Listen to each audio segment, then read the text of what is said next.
Alright, check this 3UR-FE out. So this can be a lesson on the timing marks.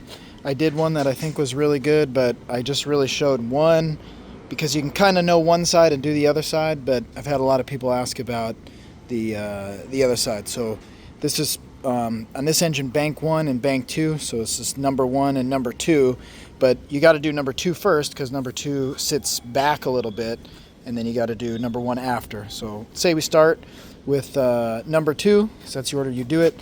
First thing you got to worry about are these yellow links.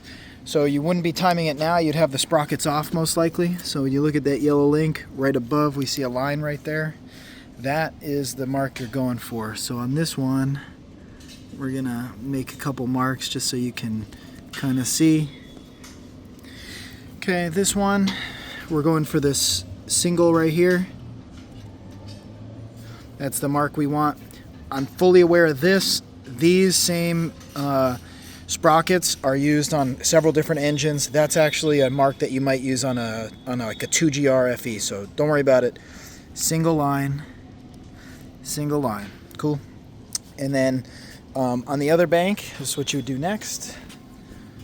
You can see your yellow, and these guys are doing good. Probably what I would have done is had the yellow link right there, maybe on this side so it's easier to see, but it doesn't really matter. As long as you know where the yellow sprocket is, you're good. I'm going to go yellow sprocket to this. Down here, you can tell even more clearly that's the yellow sprocket, so yellow sprocket to that. Okay. Those are your inner sprockets, and those are done. And then when you go to do this one, what you're really going to have to do is actually turn it so this flat is kind of lined up, so that way you can get the chain on and off. All right, so I'm just going to turn the crank a little bit here, and I would go about right there. Okay, so with that, you'd actually be able to get the chain on and off. Now what I've done just for the demo, I've actually zip tied the sprocket to the tensioner to the guide, so that way this chain doesn't jump and bump and hop. Okay, but the first line that I want to focus on is down here. Okay, you'll notice right here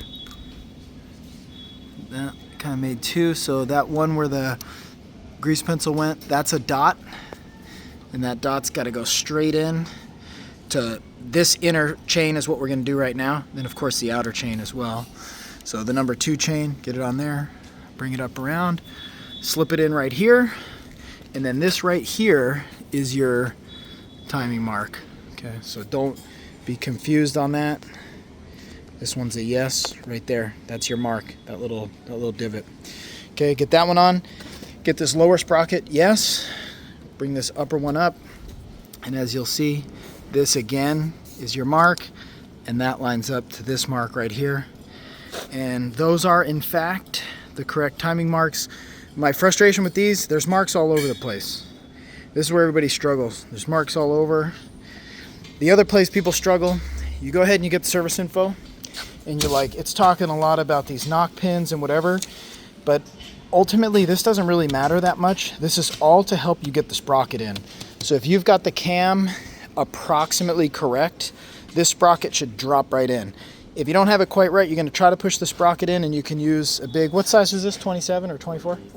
A 24, and you're going to, so you get the sprocket to drop in, and then you need to make sure that the pin, which is behind the bolt, the knock pin will be coming through the hole. If you miss that knock pin, don't try to tighten this bolt up. You're going to totally mess it up. So that is not really what we're worried about. We're really worried about the marks that I showed you, right? So you get these about right, get those lined up. Then when you read all this, it's like, it's pretty clear on that lower mark.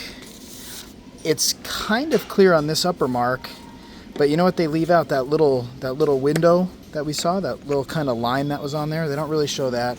And then probably the best one is this. It talks about these timing marks, and I want to point something out. It talks about crankshaft and camshaft gears will be installed with the gears. Yeah, that's right. Oh, here we go. Align the number 2 timing marks yellow with the timing marks of the camshaft gear and the camshaft timing exhaust gear.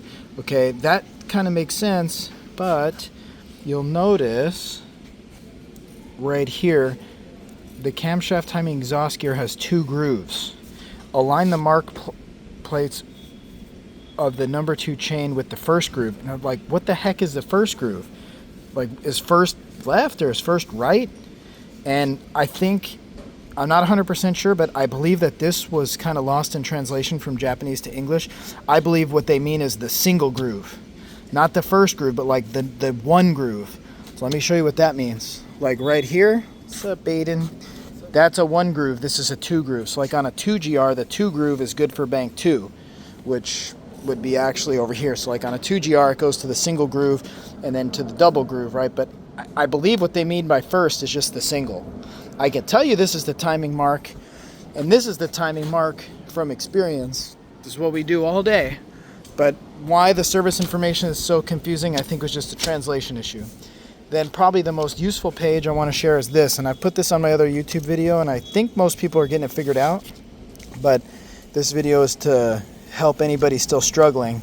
It shows you the marks, right? Single, single, and that's really supposed to be for the inner chain. But then this is also showing that outer chain. This one kind of shows that little slot better, saying that's the timing mark position, right? That's the timing mark position on both banks. So you know we're good. I'm giving you just further evidence. Everybody can tell you what it is, but I'm giving you the evidence why I'm correct. And then these marks are still shown, and these marks are still shown. It never mentions the double lines. It never mentions the 2 lines. Okay, so there's your final say-so.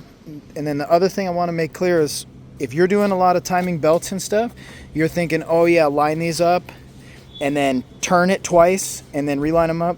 You go ahead and turn it twice. It's not going to line up again. I can tell you right now. In fact, this one we might not even be able to turn twice because it's all rusted. But if you were to turn it twice, you'd notice it actually won't line back up. These timing chains will only line up 1 time. All right, so now it's a little happier. Yeah, Kenny, good job. Hold that up. These engines are practice, okay? So they get a big ridge of rust in the cylinder. So don't think this is a customer engine. I don't need to hear your baloney. All right, so here we go, coming around again. They're practicing on these so they can be good on yours. Cool, there's your timing mark, but that orange link, that won't line up until you turn this. I think it was 26 times, 27, some insane number till you get all these marks lined up again. So you don't do that. You just make sure you're correct on these, and then you're good. Okay, don't turn it twice and see if it's still lined up. You can't tell. All right, so there's your 3UR. Thanks, my volunteers.